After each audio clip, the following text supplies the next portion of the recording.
Hi, this is how to enable developer options on Android. Go to your settings, scroll up, go to About Device, go to Version,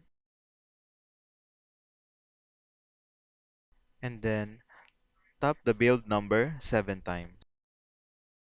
1, 2, 3, 4, 5, 6, 7. And then enter your lock screen password.